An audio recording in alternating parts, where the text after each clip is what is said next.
Welcome to the e-commerce Badassery podcast, the place for scrappy female entrepreneurs who want to learn actionable steps and strategies to grow the traffic, sales, and profit in your e-commerce business. I'm your host, Jessica Totillo-Coster, a 20-year retail veteran who spent 3 years as the only employee of a 7-figure online store. That shit was crazy.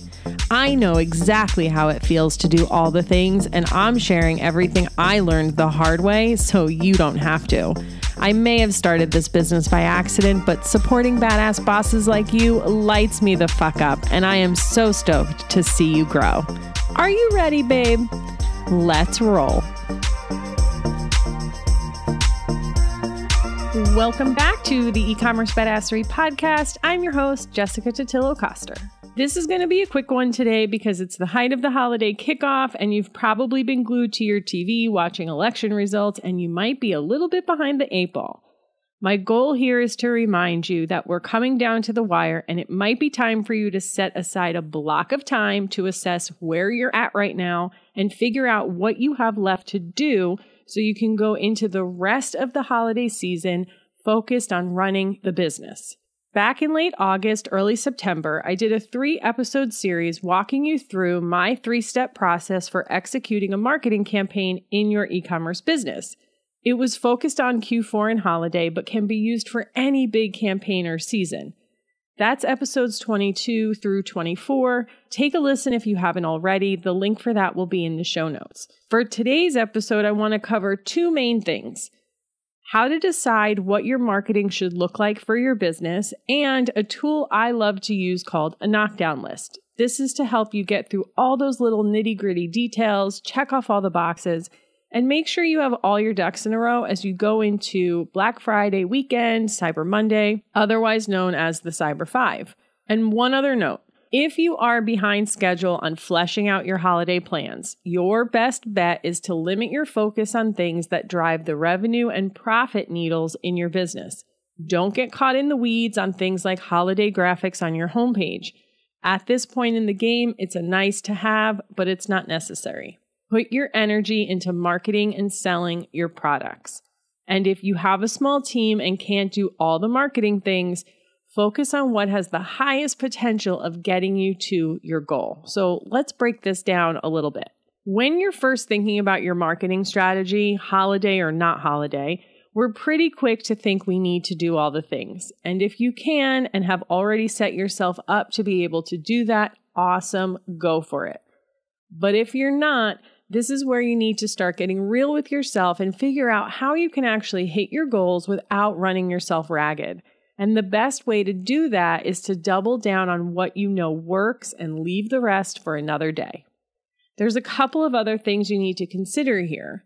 1, what drives the most revenue for you? And 2, what is most profitable?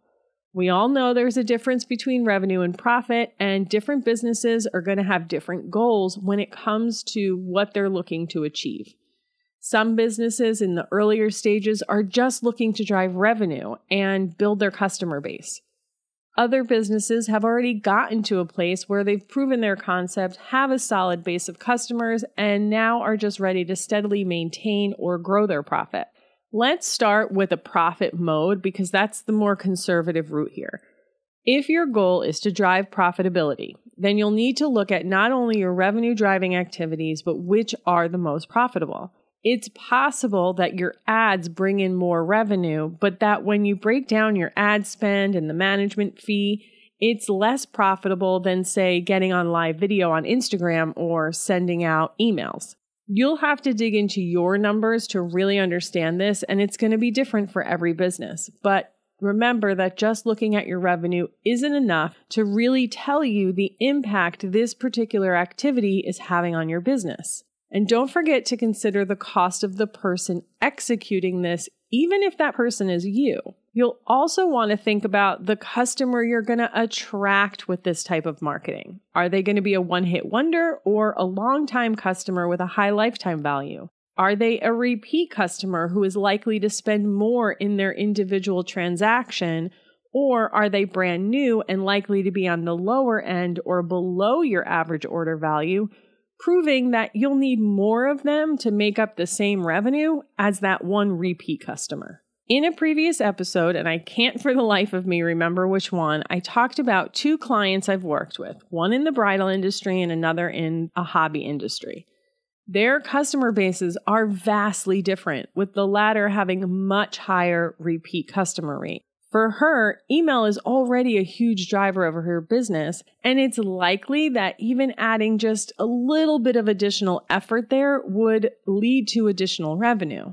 I have another client that while ads looked to be performing well on the surface, once she really dug into the numbers, she figured out actually Instagram is driving a more significant impact, and they're going to put more effort there while scaling back ads to just focus on retargeting. Now, of course, marketing is truly a puzzle and all of the pieces fit together and support one another.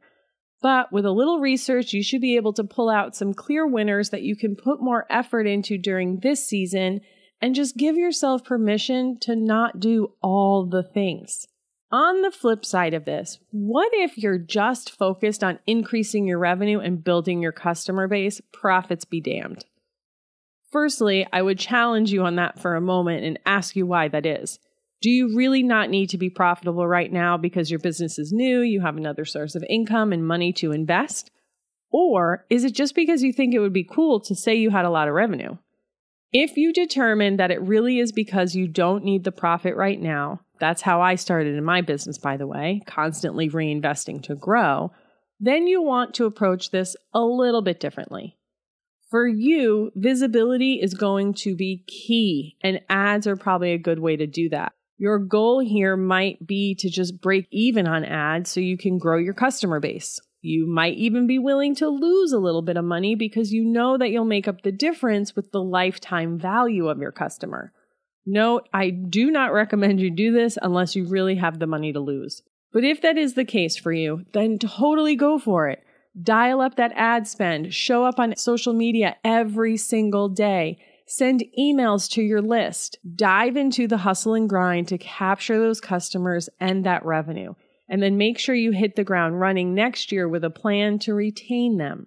Whatever you decide to do, make sure it's in line with your business goals and what you want to create. Okay, let's talk about the knockdown list. Truth be told, it ain't fancy. It's nothing more than a brain dump into a spreadsheet. A few days to a week before a campaign is supposed to launch, I'll do a brain dump of everything that is still outstanding from my original plan. I personally like to create this list separate, even if I already have all of these listed in a task management board, right, that I set up from the beginning, because it helps me to just rewrite everything again and see it fresh in its own space, just what's left.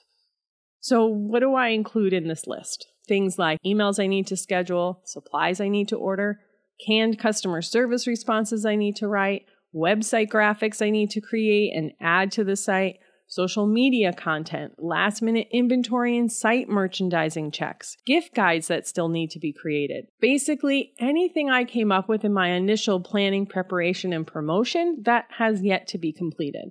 And this is where you have to give yourself and your team grace because it's possible your list is too big to complete before everything kicks into high gear. Once I get everything on the list, then I prioritize. I usually keep it simple with must-haves versus nice-to-have, and I'll delegate or execute accordingly. My focus is always going to be on those things that drive revenue and profit first, as I mentioned earlier.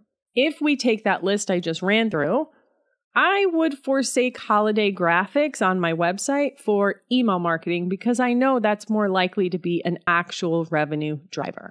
Another way you can approach this is by using the Eisenhower matrix that I talked about in episode 28, where I talk through how to have smooth operations in business and life during this important season. Ultimately, the goal of the knockdown list and this podcast episode is to remind you to take a step back, come back to center, and figure out what your next best steps are, away from the noise, away from the shoulds, and all the chaos swirling in your brain.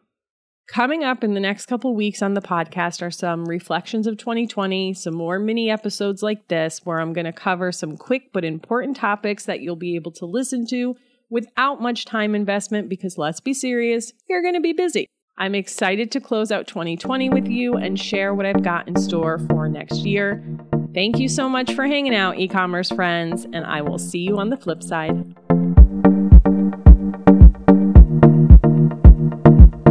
Thank you so much for listening to today's episode. If you like what you heard, I'd be so grateful if you'd leave a review on Apple Podcasts, and don't forget to subscribe so you never miss an episode. And if you're looking to surround yourself with more product entrepreneurs who totally get your life right now, get your booty on over to the e-commerce Badassery Facebook group. Can't wait to see you there.